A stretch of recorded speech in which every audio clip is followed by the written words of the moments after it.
오늘은 크리스찬 베이직 두 번째 하나님의 성품인 겸손의 두 번째 시간을 함께 나누고자 합니다.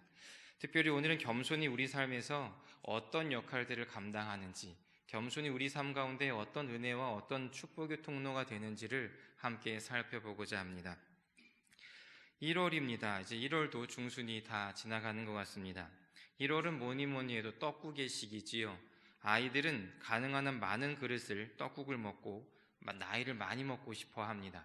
반면에 어른들은 떡국을 안 먹어서라도 나이를 안 먹었으면 하는 그런 시기시지요. 떡국을 한 그릇 먹으면서 나이 한 살 더 먹었음을 우리들은 기억하게 됩니다. 이 시기에는 떡국을 먹음으로 새롭게 시작하는 시기지요. 이제 학교에서는 새 학년으로 올라갑니다. 또 학교를 졸업한 사람들은 상급 학교로 진학을 합니다. 그리고 교회에서는 새로운 직분을 받기도 합니다. 오늘 특송하신 속장님들도 또한 강사님들도 지역장님들도 새로운 직분을 받으셨습니다. 그리고 특별히 지난주와 이제 돌아오는 주에 신천 집사님들, 명예 집사님들, 신천 권사님들, 명예 권사님들은 교회에서 새로운 직분, 임명을 받으시게 됩니다.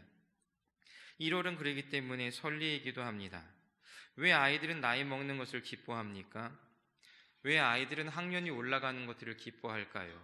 왜 아이들은 상급 학교에 진학하는 것들을 기뻐할까요? 왜 교회에서 새 직분 받는 것들을 기뻐할까요? 혹시 높아지는 기분이 있어서는 아닐까요? 그런데 예수님께서 이렇게 말씀하십니다. 이방인의 집권자들이 그들을 의미로 주관하고 그 고관들이 그들에게 권세를 부릴 줄을 너희가 알거니와 라고 말씀합니다.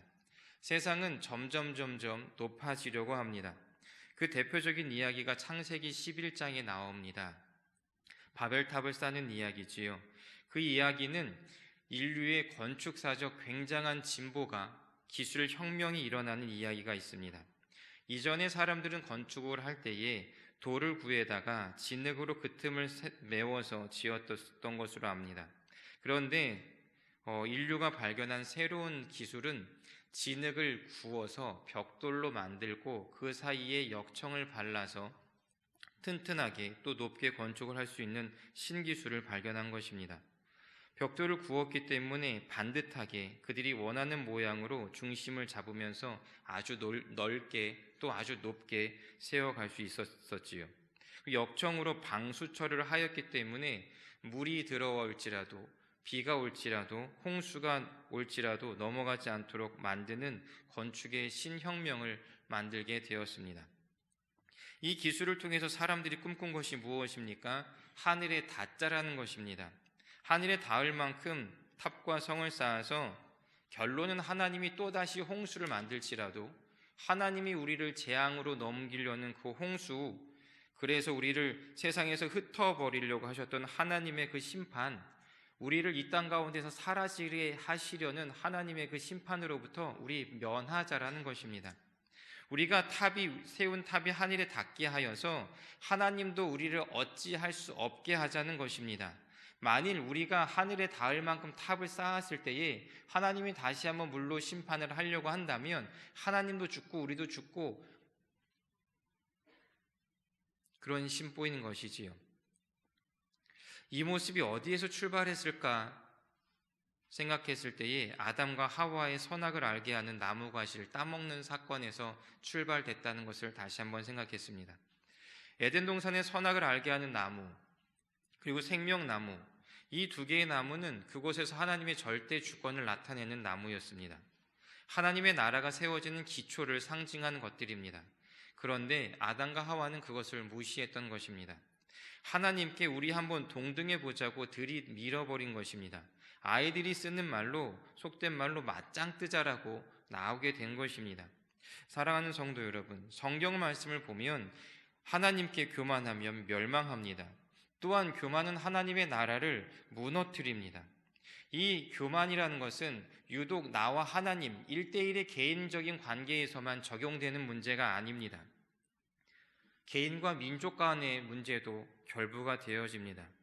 애굽의 바로왕을 다 기억하실 것입니다. 하나님이 모세를 통해서 바로에게 말씀하십니다. 이스라엘 백성을 내 백성을 구원하기 원하니까 너는 그들을 자유롭게 하여라. 그때 바로가 어떻게 이야기합니까? 싫습니다. 이유가 무엇입니까? 내가 지금 큰 건축물을 세워야 하는데 내 건축물을 세우는데 필요한 노동력이었던 이스라엘 사람들을 왜 하나님 마음, 당신 마음대로 끌고 나가겠다고 결정하냐는 것입니다. 자신의 이익을 위해서 하나님 앞에서 바로는 완악해지기를 결정하였습니다. 물론 성경에서는 하나님이 그를 완악하게 만들었다고 말씀하시기는 하지만 말입니다. 지금 바로는 하나님이 어떻게 감히 나와 나의 제국을 어찌하겠다라고 이야기하는 것입니다. 하나님도 나와 나의 제국을 어찌할 수 없다라고 하나님 앞에서 선포하는 것입니다. 하나님과 동등되게 하겠다는 것이지요. 아니, 어떻게 보면 하나님보다 내가 더 높아져서 하나님조차 나를 통제할 수 없게 만들겠다라고 선언포한 것입니다. 이로 인해 어떤 일이 벌어졌습니까? 이스라엘 사람들은 하나님이 그들을 10가지 재앙을 통하여서 유월절 사건 이후에 구원하시기 전까지 하나님의 구원의 통로가 막혀 있었습니다. 그리고 애굽의 바로 왕이 다스리고 있었던 애굽 사람들은 어떤 결말을 맞게 되어집니까? 마지막에 장자들을 다 잃어버리게 되는 민족적인 멸망과 저주와 넘어짐을 경험하게 되어졌습니다. 잠언 6장 18절에서 이렇게 말씀합니다. 교만은 패망의 선봉이요 거만한 마음은 넘어짐의 앞잡이라고 말씀합니다. 사랑하는 성도 여러분, 교만은요 그냥 교만에 그치는 것이 아니라 구원의 문을 막으며 멸망에 이르게 한다는 것입니다. 반대로 오늘 본문의 말씀을 보면 높아지는 것을 자랑하는 세상을 향해서 예수님께서 말씀하시지요. 20장 26절에서 28절까지 말씀입니다. 제가 읽어드리겠습니다.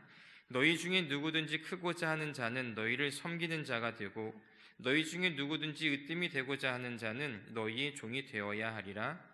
인자가 온 것은 섬김을 받으려 함이 아니라 도리어 섬기려 하고 자기 목숨을 많은 사람의 대속물로 주려 함이라라고 말씀합니다. 오늘 말씀을 묵상하면서 하나님께 기도했습니다. 하나님, 겸손, 이제 또 무슨 이야기를 함께 나누어야 합니까? 라고 했을 때에 하나님이 제 마음 가운데 감동을 주셨던 내용이었습니다. 겸손은요, 막혀있는 또 닫혀있는 구원의 문을 여는 중요한 열쇠가 된다는 것입니다.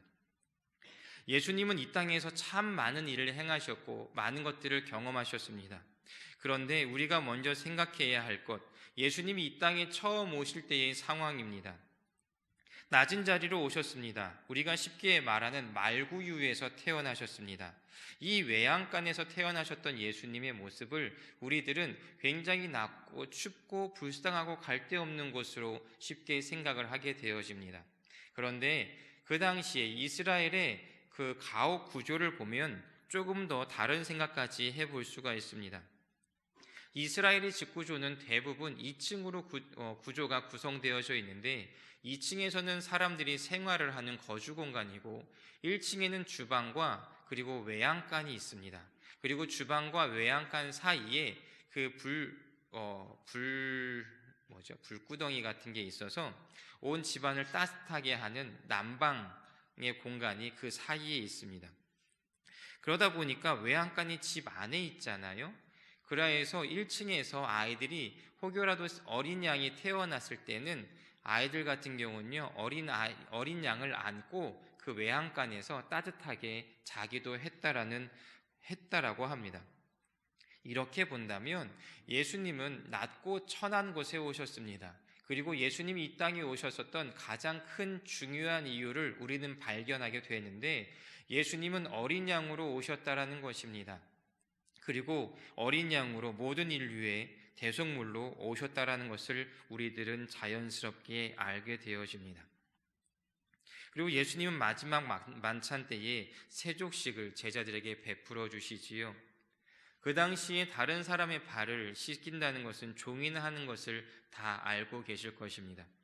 직접 자신이 3년 정도를 데리고 다니며 먹고 자고 가르치며 가르칠 때마다 깨닫지 못하여서 또 혼내기도 하고 얼리기도 하고 달래기도 했었던 그 제자들, 그들의 발을 씻기셨습니다. 그들의 발가락 사이사이에 땀과 흙이 엉키고 그리고 꼬질꼬질하게 때가 끼어서 더러운 발을 그 귀하신 손으로 직접 닦으시고 문지르며 깨끗하게 씻어주셨던 것입니다. 그리고 그 이후에 가장 수치스러운 모습으로 십자가에 달려 죽으셨습니다. 자신을 따르던 제자들, 특히 자신을 따르던 여성 제자들 앞에서도 자신의 부끄러움조차 가리지 못한 채 벌거벗은 모습으로 십자가에 달려 죽으셨습니다. 사랑하는 성도 여러분, 예수님은 하나님과 동등됨을 취하지 않으셨습니다. 그리고 겸손한 모습으로 이 땅에 오셔서 겸손함으로 사역을 감당하셨습니다. 그리고 가장 낮은 자리에 오셔서 가장 수치스러운 모습으로 죽음을 당하셨습니다. 이 예수님의 겸손은 온 인류가 죄와 교만으로 인해서 막혀 있었던 구원의 문을 여셨던 것입니다. 예수 그리스도를 구주로 고백하기만 한다면 그 고백이 하늘의 구원의 문을 열고 들어가는 중요한 가장 유일한 열쇠가 된다는 것입니다.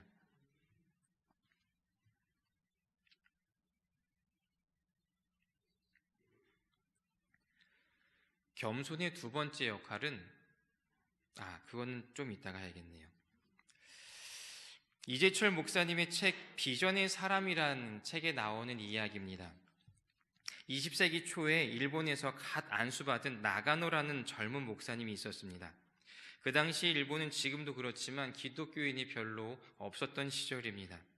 그래서 이 나가노 목사님은 어느 곳에서 교회를 개척할까 기도하던 중에 지도를 펴놓고 기도하면서 동서남북 반경 100km 이내에 단 한 명의 교인도 없는 곳을 찾아보고 그곳에 나아가서 개척을 했습니다. 100km, 반경 100km, 동서남북 반경 100km의 교인이 한 명도 없는 곳에다가 개척을 했으니까 안 그래도 없는 일본 교인들이 교회에 찾아오겠습니까? 이 젊은 목사님은 텐트를 치고 자신의 아내와 아이 둘을 놓고 창립 예배를 드리고 한 달이 지나고 두 달이 지나고 6개월이 지나고 5년이 지날 때까지 한 명의 교인도 예배 그 텐트 문을 열고 들어온 교인이 없었다고 합니다. 그러던 어느 날 5년이 지나서 수요일 저녁에 이 텐트 교회 장막의 커튼을 열고 들어오는 첫 번째 교인을 만났습니다. 남자 청년이었습니다. 5년 동안 개척교회 교인 없이 있다가 젊은 청년이 들어왔을 때 이 나가노 목사님이 얼마나 기쁘셨겠어요.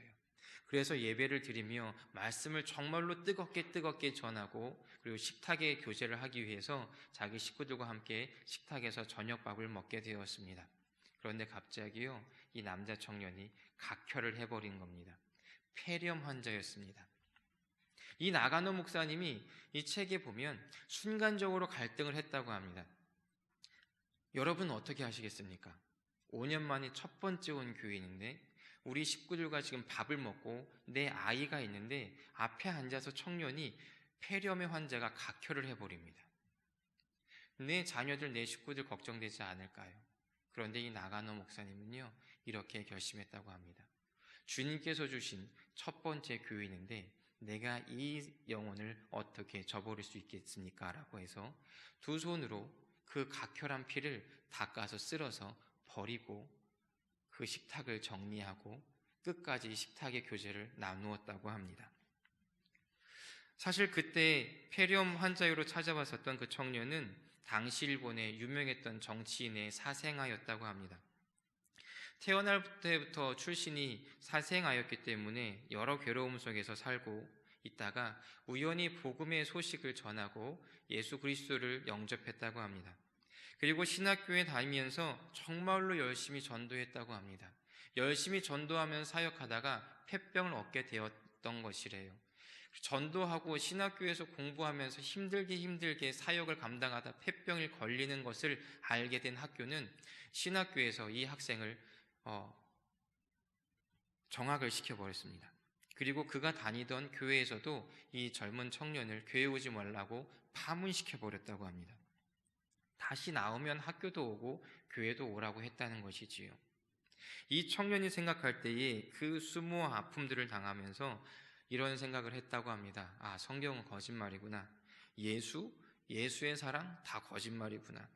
나는 누구에게도 돈을 요구하지도 않았고 나는 누구에게 나의 폐병을 옮길 만큼 경솔한 사람도 아니고 나는 단 한 사람이라도 이 폐병 환자인 나를 그리스도인으로 대해주는 그리스도인을 만나고 싶다고 기도하면서 오랜 시간을 방황했다고 합니다. 그런데 오랜 시간 동안 그 누구도 자신을 사랑으로 받아준 사람이 없었다고 해요. 그래서 마지막으로 하나님 앞에서 맞짱을 떴습니다. 그렇게 내 인생 험하게 만들어주신 하나님, 하나님이 주신 생명 내 스스로 끊어버리겠습니다 라고 자살을 결심하고 있던 중에 우연히 한 사람의 이야기를 듣는데, 이 나가노 목사님의 소식을 전해들으면서 나가노 목사님에게 찾아가 보라고, 그분은 그렇지 않을 거라는 우연히 소식을 듣고 이 나가노 목사님의 교회에 수요일날 저녁에 왔다라는 것입니다. 그리고 나가노 목사님이 자신이 토해 있었던 피를 닦아내고 다시 밥을 차려와서 밥을 먹자고 하는 순간에 이 청년은 주님을 다시 만났다고 합니다. 사랑의 주님, 그리고 위로의 주님, 나를 안아주시는 그 주님을 만났다고 합니다. 주님의 살아계심을 경험했다고 합니다. 그리고 주님의 은혜로 이 청년은 폐병이 고쳐졌고 다시 신학교에 들어가서 졸업을 하고 목사님이 되셨습니다. 그 목사님이 누구시냐면 가가와 도요히코라는 목사님입니다. 이 가가와 도요히코 목사님은요, 일본 도쿄와 고베에서 수많은 빈민들을 위해서 자신의 생을 섬김과 봉사로 헌신하셨던 목사님이십니다. 빈민들, 어렵게 사는 사람들이 이 당시에 가장 고통스러워했었던 것이 무엇이냐면 변비라고 해요. 항문에 변이 차돌처럼 굳게 굳어버려가지고 나오지 않는 거라 합니다. 그래서 보통 사람들이 장갑을 끼고 손으로 후벼 파서 그 변비된 항문에서 변들을 뽑아주고 있는데, 그러다 보면 상처도 나고 그렇게 해도 들어갈 틈이 없게 되자 이 가가와 도요히코 목사님이 어떻게 하셨냐면요, 그 빈민들의 항문에다가 자신의 침을 발라서 그 변을 녹여서 변을 빨아내서 그 변비로 고통스러워하는 빈민들의 삶을 도와줬다고 합니다. 그 사실을 알게 된 일본 기자가 가가와 목사님에게 이렇게 물었다고 합니다. 목사님, 당신은 어떻게 이런 되게 더러운 일이잖아요? 어떻게 이런 것을 할 수 있습니까? 라고 질문을 하자 이 가가와 목사님이 대답했다고 합니다. 저는 제가 배운 대로 했습니다. 제 선생님이 제가 각혈한 핏덩이를 닦아주셨기 때문에 그것에 비하면 제가 하는 것은 아무것도 아닙니다 라고 고백을 했다고 합니다. 그런데 이 가가와 목사님의 이야기가 여기서만 끝나는 것이 아닙니다. 이 가가와 목사님은요, 그 당시에 중국으로 넘어가셔서 사역하셨다고 합니다. 중국의 빈민들을 위해서도 동일하게 헌신하며 사셨다고 해요. 장개석 총통의 부인이었던 송미령 여사란 분이 그리스도인이었다고 하는데, 그 목사님의 이야기를 듣고 개인적으로 모셔서 성경 공부도 하셨다고 합니다. 우리가 알고 있듯이 1945년 일본이 패망하고 중국의 본토로부터 일본의 군인들과 일본의 사람들이 약 200만 명 정도가 살고 있어서 이제 피난을 해야 하는데, 얼마나 지독했습니까? 일본 사람들이 얼마나 악랄했습니까? 그 일본 사람들이 정말로 중국 사람들도 그 일본 군인들과 일본 사람들을 괴롭히고 죽이고 강도짓하고 힘들게 하고 싶어 하지 않았었을까요? 그런데 굉장히 신기한 일이 벌어졌습니다. 1945년 일본이 패망하고 일본 천황이 항복 선언을 한 순간에 장개석 총통이 총통령으로 포고령 제1호를 내렸습니다. 그 내용이 무엇이냐면, 철수하는 일본 사람을 위해를 가하는 자들에게는 중형을 처한다라는 포고령이었습니다. 이것이 종전 이후에 내려진 포고령 제1호라고 합니다. 그러면서 사람들이 하는 이야기는 이 장개석 총통의 부인이었던 송미령 여사와 그리고 그 중국의 전쟁통과 일본의 지배를 치하해서 괴롭힘 당했었던 빈민들을 위하여 헌신했었던 이 가가와 목사님의 이야기 때문에 일본 한민족 200만 명이라고 하는 일본인들이 일본의 패망 이후에도 민족적인 구원을 받았다라고 이야기하는 것을 들었습니다. 사랑하는 성도 여러분, 겸손은요, 구원의 통로가 됩니다. 겸손의 두 번째 기능은 부흥의 원동력이 된다는 것입니다. 하디 선교사님을 아시지요? 로버트 하디 선교사님은 캐나다에서 출생하셨습니다. 이분은 열심히 공부하여서 교사가 되었습니다. 교사로 한 2년 정도 사역하던 중에 친구를 위해 친구가 병원에 입원했다고 해서 병문안을 갔대요. 병문안을 가가지고 어떤 이야기를 하나를 듣게 됩니다. 어떤 꼬마 아이가 엄마에게 이런 이야기를 하는 것을 전해드렸습니다. 엄마, 나 이제 하늘나라 가도 돼? 나 이만큼 아팠으면 이제 죽어서 하늘나라 가도 돼? 라고 이야기를 했다고 합니다.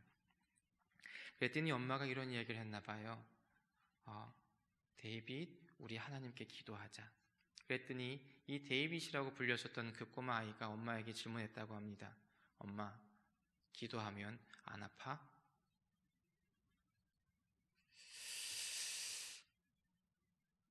그 아파하는 아이를 바라보면서 엄마가 기도했다고 합니다. 하나님, 데이빗을 지켜달라고, 이 고통에서 이겨낼 수 있도록 도와달라고. 하디, 그때는 선생님이셨죠. 이 하디라는 청년은 그 이야기를 들으면서 다시 한번 결심했습니다. 내가 교사로서 봉직하는 것도 좋지만 정말로 이 고통 가운데에서 힘들어하는 이들을 위하여서 의학을 공부하고 의사가 되어서 그들의 병을 고쳐주고 싶다라는 소원을 가지고 의대에 입학합니다. 그리고 예과 2년이 되었을 때에 한국, 그 당시엔 조선이죠. 조선에서 선교 사역을 하던 게일 선교사님과 만나게 됩니다. 게일 선교사님이 이렇게 모여 있었던 의대생들 또 청년들에게 이야기했다고 합니다.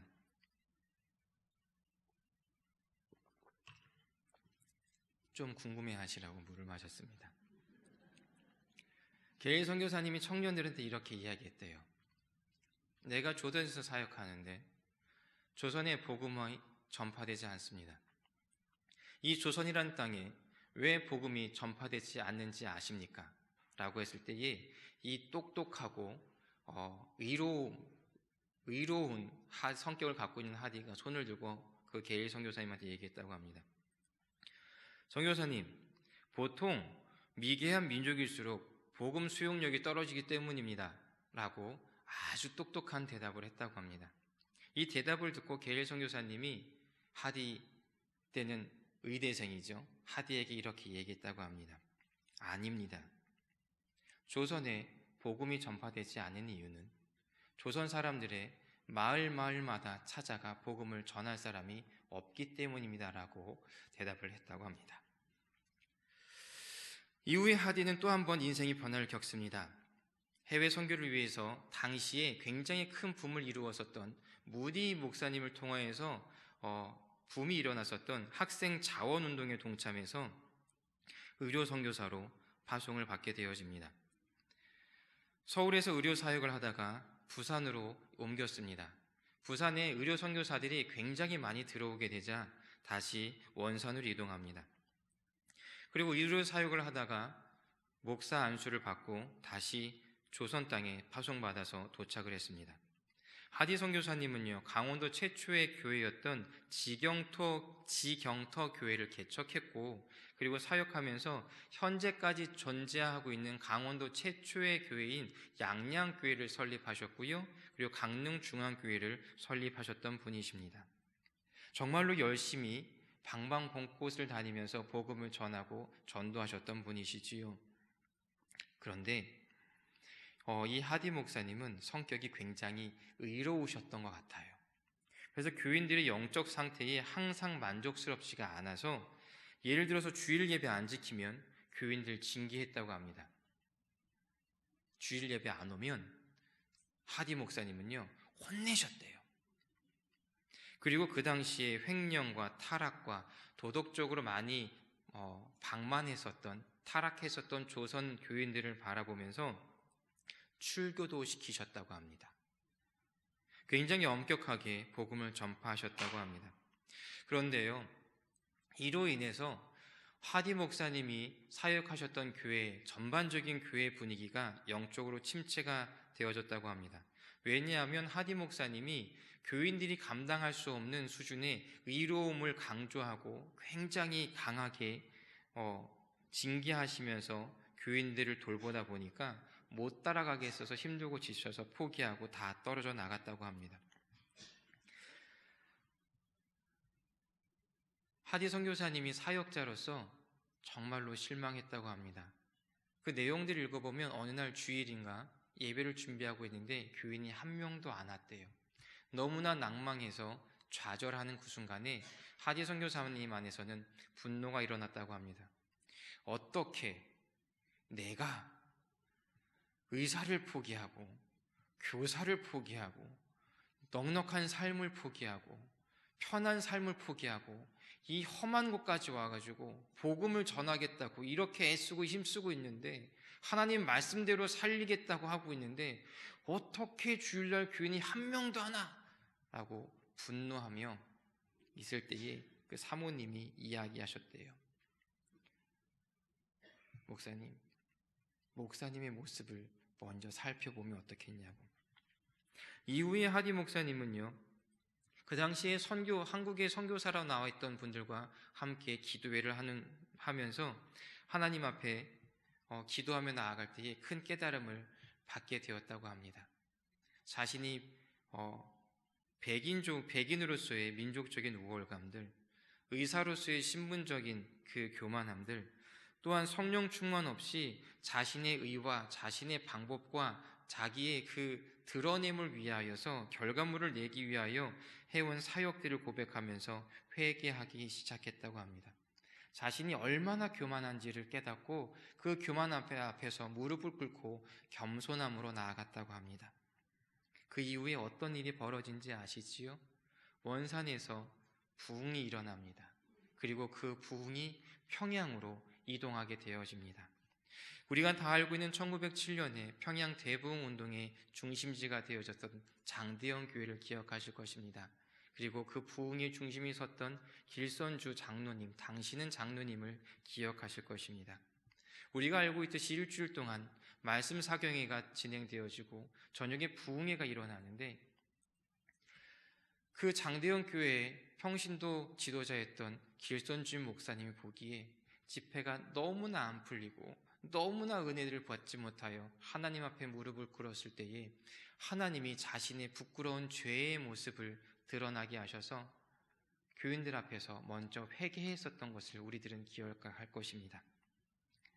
사실 교회의 가장 지도자인 목회자들이, 또한 장로님들이 자신의 부끄러움, 자신이 숨기고 싶어하는 하나님 앞에서 또 사람들 앞에서 너무나 부끄러운 자신의 잘못을 고백하며 회개를 하는 그 일들은요, 굉장히 어려운 일입니다.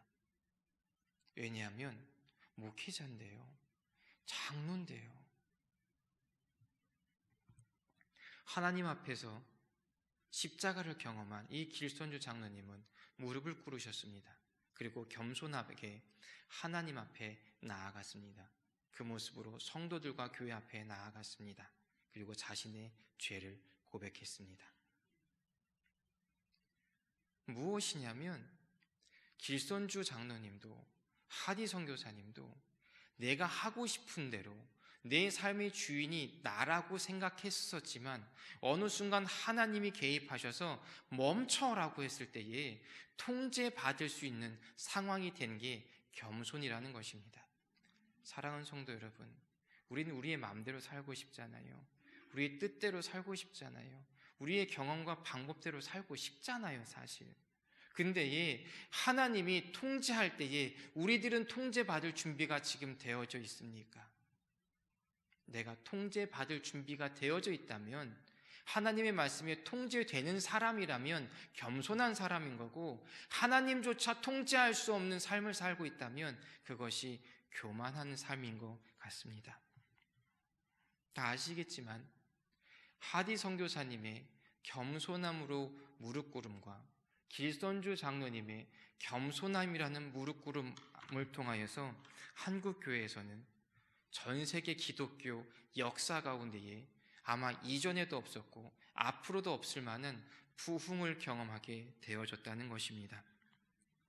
사랑하는 성도 여러분, 겸손은요, 닫힌 구원의 문을 여는 유일한 열쇠입니다. 겸손은요, 풀리지 않은 부흥이 시작되어지는 첫 번째 단추입니다. 오늘 성경 본문을 읽으시면서 28절에서 다들 아멘 하셨지요. 이해됩니다. 여기서 단락이 끊어져야 되는 게 맞으니까요. 그런데 우리들은 오늘 29절에서 34절의 본문까지 함께 읽었습니다. 이유가 있습니다.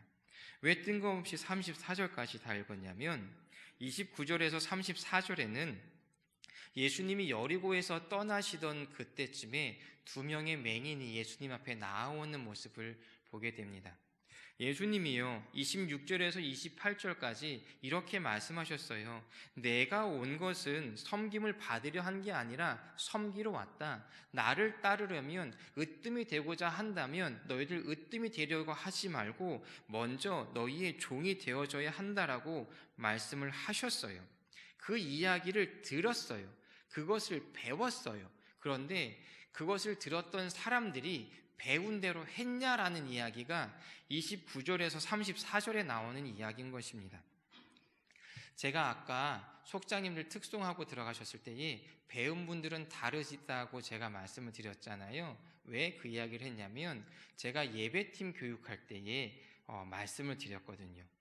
예배를 준비하시고 특송을 준비하실 때에 준비된 모습으로 준비를 하셔야 된다고.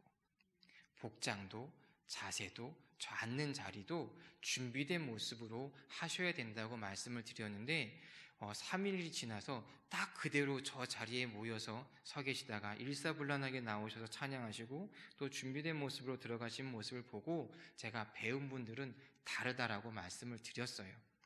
그런데 오늘 성경 29절에서 34절에 나오는 사람들은요, 배운 사람들이 배웁게 살지 못했더라고요. 예수님이 겸손에 대해서 말씀하셨고 예수님 스스로가 겸손하기 위하여 이 땅에 오셨다고 했는데 그때 예수님과 함께 있었던 사람들의 반응을 보시기 바랍니다. 두 명의 맹인이 예수님께 이렇게 얘기합니다. 주여 우리를 불쌍히 여기소서 다윗의 자손이시여 라고 얘기했을 때 함께 있었던 사람들이 뭐라고 이야기합니까? 조용히 하라고, 저기 가라고, 지금 예수님이 가시는데 왜 방해하냐고. 사람들이 지금 이 두 명의 맹인을 꾸짖으면서 어떤 마음이었을까요? 당신들은 하찮은 사람들이야. 당신들은 지금 섬김을 받을 사람들이 아니야. 예수님의 은혜를 받을 처지가 아니야. 예수님과 같이 갈 수 있는 처지가 아니야. 그러니까 조용하고 저기 곁으로 나가라고 이야기하는 것입니다. 방금 들었는데, 방금 배웠는데 배운 대로 절대 살아가지 못하는 모습을 보여주고 있습니다. 그 모습을 보신 예수님이요, 다시 직접 그 두 맹인들에게 나아가셔서 이렇게 말씀하세요.